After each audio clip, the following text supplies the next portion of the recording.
The river did not flow like other rivers. It whispered. Every night, when the moon rose high and silver light kissed the surface of the water, the river would hum softly, like it was alive, like it was waiting. And in the great kingdom of Albany, everyone feared it. Everyone, except her. Princess Lila was not like the other daughters of kings. While others wore heavy jewels and walked with careful steps, Lila loved the wind in her hair and the feel of the earth beneath her feet. She laughed loudly, asked too many questions, and wandered too far. But there was one place she was never allowed to go. The river is not for you, her father, King Ode, would say, his voice firm but heavy with something deeper, fear. It belongs to things we do not understand. Lila never argued. But she never stopped wondering. One evening, when the sky burned orange and the palace drums faded into silence, Lila slipped away. Her heart beat fast, not from fear, but from something stronger, curiosity. She followed a narrow path through tall grasses and whispering trees until she heard it. The river. Soft. Calling. Waiting. As she stepped closer, the air grew cooler, and the sound of the world behind her seemed to disappear. The river shimmered like liquid glass under the moonlight. Lila stood still. Then she spoke, barely above a whisper. Why does everyone fear you? The river did not answer. But the water moved. Slowly, gently, rising. Lila's breath caught as a figure began to form from the river itself. Not fully human, not entirely water, something in between. Eyes like deep currents. A voice like distant waves. You are not afraid. Lila swallowed, but she did not step back. I don't know you enough to be afraid. For a moment, the river grew still. Then the figure softened. I am not what they think I am. Then what are you? She asked. The spirit tilted its head, as if the question had not been asked in a very long time. I am the keeper of balance. The river gives life and takes it. But your people only remember the taking. Lila felt something shift inside her. Did you hurt them? She asked quietly.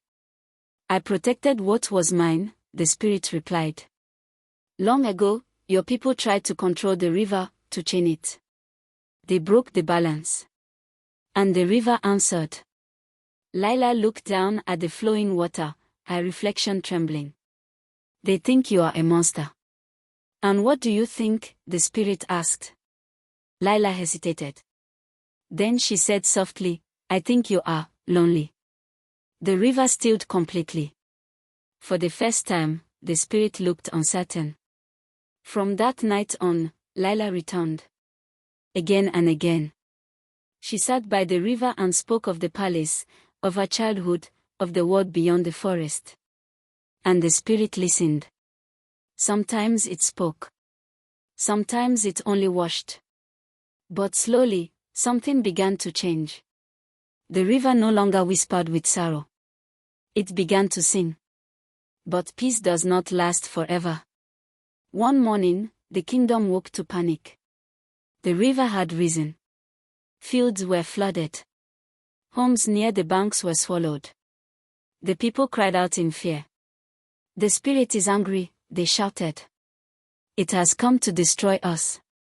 King Ode stood before his people, his face dark with worry. We must end this, he declared. Tonight, we go to the river. Lila's heart dropped. No, she whispered. You don't understand. But no one listened. That night, torches lit the path to the river. Men carried weapons. Fear burned in their eyes. And at the front, her father. Lila ran ahead of them, her feet barely touching the ground. When she reached the river, it was no longer calm. It roared. Water surged, rising high, restless, powerful. Stop! Lila cried, stepping forward. The river answered. The spirit rose again, but this time it was different, stronger, wilder, filled with pain. They have come again, it said, its voice echoing like thunder. "They are afraid," Lila pleaded. "Please, don't hurt them." "They broke the balance," the spirit replied. "And now they return with weapons." "They don't know you like I do," Lila shouted, tears filling her eyes. Behind her, the villagers approached, shouting, raising their torches. The spirit's form grew larger. The river surged higher. Everything stood on the edge of destruction. And then, Lila stepped into the water. The cold wrapped around her, but she did not stop. Gasps echoed from the shore. "Lila," her father shouted. But she kept walking until the water reached her waist, her chest, her shoulders. She looked at the spirit. "I trust you," she said. Silence. Even the river paused. "If you are truly the keeper of balance," she continued, her voice shaking but steady, "then show them who you are. Not their fear, but the truth." The spirit stared at her. At her courage. At her willingness to stand between two worlds. Slowly, the raging water began to calm. The towering wave sank. The roar softened into a gentle flow. The spirit's form changed, less storm, more light. It turned to the villagers. "I was never your enemy," it said. The people stood frozen. And for the first time, they listened. The river returned to its banks. The flood receded. And something even more powerful took its place. Understanding. King Ode stepped forward, his eyes filled with regret. "We feared what we did not know," he said. "And in that fear, we lost our way." The spirit said nothing. But the river shimmered gently.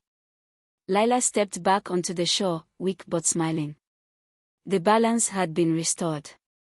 From that day on, the river was no longer feared. It was respected. Honored.